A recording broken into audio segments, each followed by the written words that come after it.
जी बिस्मिल्लाहिर्रहमानिर्रहीम, अस्सलाम वालेकुम। मैं हूं वक़ारुल हसन बुखारी और आप देख रहे हैं टोरंटोज़ लाइफ। आज की वीडियो का मौजू है कि आप कनाडा में किस तरह से आ सकते हैं और उसके क्या क्या तरीके हैं और आपको क्या क्या मालूमात और तफसीलात चाहिए, ये सब सारी इस वीडियो में आज मैं आपको इंशाल्लाह बताऊंगा। तो कनाडा में आने के जो हैं वो बेसिकली तौर पे 3 तरीके हैं। और पहला तरीका जो है, अगर आप स्टूडेंट वीज़े पर आना चाहते हैं, एज अ स्टूडेंट आना चाहते हैं,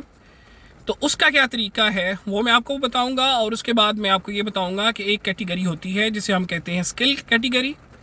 या परमानेंट रेजिडेंस कैटेगरी जो है,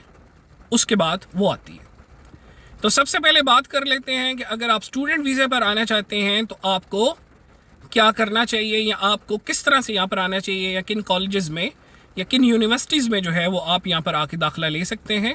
और अपनी लाइफ यहाँ पर कनाडा में गुजार सकते हैं।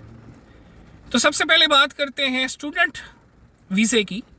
तो बेसिकली तौर पर अगर आपने पाकिस्तान में इंटरमीडिएट किया हुआ है और आप कनाडा में तालीम के सिलसिले में आना चाहते हैं तो आप यहाँ पर आ सकते हैं। यहाँ पर जो है वो मुख्तलिफ़ कॉलेजेस हैं, यूनिवर्सिटीज़ हैं, लेकिन एक चीज़ आपको बताता चलूँ कि यूनिवर्सिटीज़ की जो फ़ीस है वो यहाँ पर बहुत ज़्यादा है। नॉर्मली जो लोग हैं वो यूनिवर्सिटीज़ की फ़ीस यहाँ पर अफोर्ड नहीं कर पाते, इसलिए वो कॉलेज की जो है वो फ़ीस अदा करते हैं, वो भी एक सेमेस्टर की, और उसके बाद वो यहाँ पर आकर रहना शुरू कर देते हैं। एक आम सा कॉन्सेप्ट पाकिस्तान में पाया जाता है कि अगर आप किसी भी बाहर की कंट्री में एज आ स्टूडेंट चले जाएंगे तो आपकी वहाँ पर लाइफ सेटल डाउन हो जाएगी, और फिर उसमें चाहे मर्ज़ी आपकी है कि आप कॉलेज जाएं ना जाएं, एक दफ़ा आप वहाँ पर पहुँच गए तो आप सेटल डाउन हो जाएंगे, जो कि बिल्कुल गलत है। अगर हम सिर्फ कनाडा की बात करें तो कनाडा में अगर आप थ्रू प्रॉपर चैनल चलेंगे, अगर आप मुकम्मल तौर पर यहाँ पर अपनी तालीम हासिल करेंगे, अपने कोर्स को कंप्लीट करेंगे,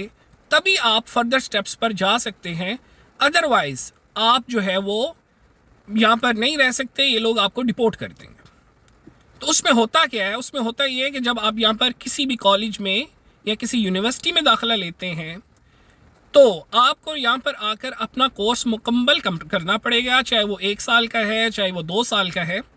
या अगर इससे ज़्यादा है या इससे कम है, डिप्लोमा है, या अगर आपका फुल कोर्स है। डिप्लोमा नॉर्मली 1 साल का होता है और फुल कोर्स जो है वो 2 साल का होता है।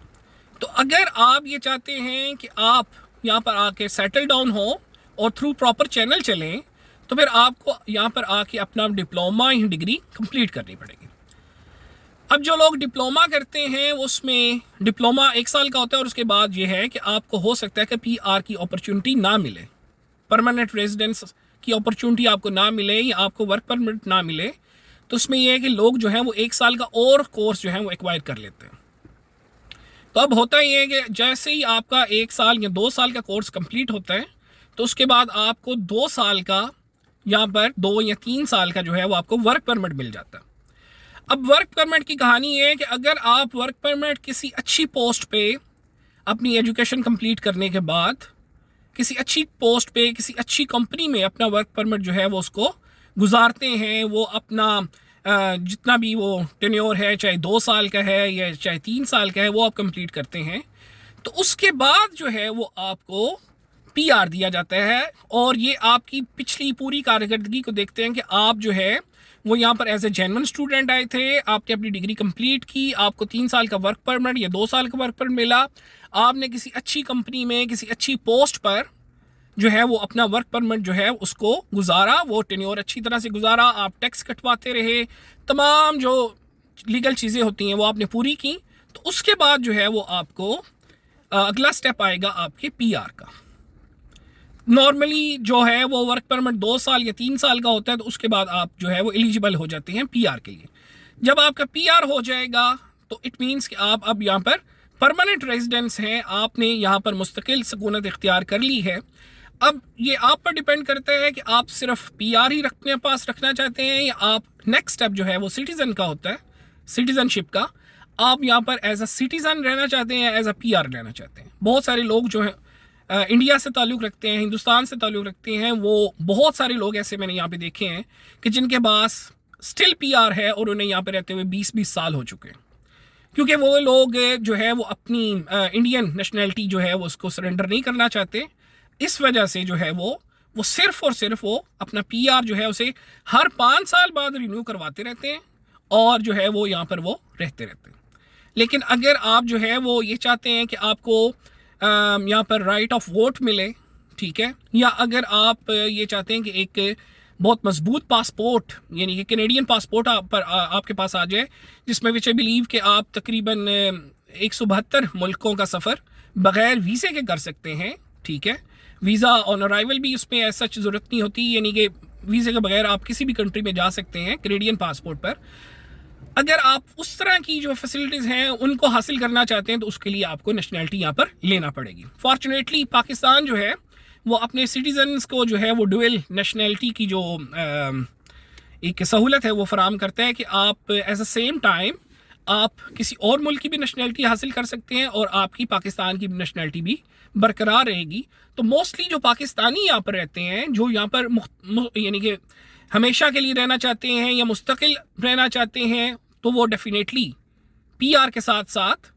जैसे ही पीआर का टेन्योर ख़त्म होता है उसके बाद वो जो है अपनी कैनेडियन नेशनैलिटी हासिल कर लेते हैं। अगला जो स्टेप है वो आपका आता है एज आ स्किल कैटेगरी में। अगर आपके पास कोई स्किल है, आप जो है वो डॉक्टर हैं, इंजीनियर हैं, लॉयर हैं, या आपके पास और कोई हुनर है, अगर आप हुनरमंद हैं तो ये कंट्री आपको वेलकम करती है, आप उस कैटेगरी में भी आ सकते हैं और यहाँ पर जो है वो अपना मुस्तकबिल जो है वो आपको जो है वो डेफिनेटली आपको बहुत सारी अपॉर्चुनिटीज़ मिलती हैं, आप उन अपॉर्चुनिटीज़ को अवेल कर सकते हैं और यहाँ पर आप आ सकते हैं। उसमें यह है कि आपको या तो एज अ वर्क परमिट आना पड़ेगा, और या फिर अगर आप पीआर के लिए अप्लाई करते हैं पूरी फैमिली के साथ तो आप एज अ पीआर भी आ सकते हैं। अब तीसरी जो बात है वो ये है कि यहाँ पर अगर आप जस्ट पीआर आना चाहें, एज अ परमानेंट रेजिडेंस आना चाहें, तो उसके लिए डेफिनेटली अगर आप डॉक्टर हैं, इंजीनियर हैं, लॉयर हैं, और अगर आप ये चाहते हैं कि जी मैं वर्क परमिट पे ना आऊँ, क्योंकि वर्क परमिट के बाद डेफिनेटली फिर आपको पीआर लेना पड़ेगा और उसके बाद फिर नेशनैलिटी आपको लेनी पड़ेगी, तो उसमें ये आप कर सकते हैं कि आप अपनी पूरी फैमिली जो आपकी है उसका अप्लाई करते हैं पीआर, परमानेंट रेजिडेंस, और फिर आपकी पॉइंट्स के बेस पे जो है वो आपको यहाँ पर पीआर दे दिया जाता है और आप यहाँ पर आ सकते हैं। एक और चीज़ भी इसमें आती है कि अगर आप स्पाउसल वीज़े पर आना चाहते हैं, अगर आपकी वाइफ यहाँ पर रहती हैं पहले से, या आपका हस्बैंड यहाँ पे पहले से रहता है, और अगर आपकी वाइफ या हस्बैंड इवन लाइक स्टूडेंट हैं तो आप एज अ डिपेंडेंट आ सकते हैं, और अगर आपकी वाइफ या हस्बैंड यहाँ पर पीआर हैं तो वो भी आपको एज अ परमानेंट रेजिडेंस बुला सकते हैं। तो ये आज की छोटी सी वीडियो थी इस बारे में कि आप यहाँ पर कैसे आ सकते हैं और किन किन तरीक़ों से आ सकते हैं। एक चीज़ अपने ज़हन में रखिएगा, अगर आप स्टूडेंट आ रहे हैं तो ये बात अपनी ज़हन में रखिए कि जब तक आप यहाँ पर प्रॉपर कॉलेज अटेंड नहीं करेंगे, यहाँ के लॉज एंड रेगुलेशंस को फॉलो नहीं करेंगे, तब तक आप अगले स्टेप्स पे नहीं जा सकते। स्टडी कंप्लीट करने के बाद वर्क परमिट का स्टेप आता है, और वर्क परमिट के बाद जो है वो पीआर का स्टेप आता है, और सबसे आखिर में जो स्टेप आता है वो आपकी नेशनैलिटी का स्टेप होता है। अगर मेरी वीडियो अच्छी लगी हो तो इसे लाइक कीजिए, शेयर कीजिए, सब्सक्राइब कीजिए मेरे चैनल को। अपनी दुआओं में याद रखिए। टिल देन, अल्लाह हाफिज़, अस्सलाम वालेकुम।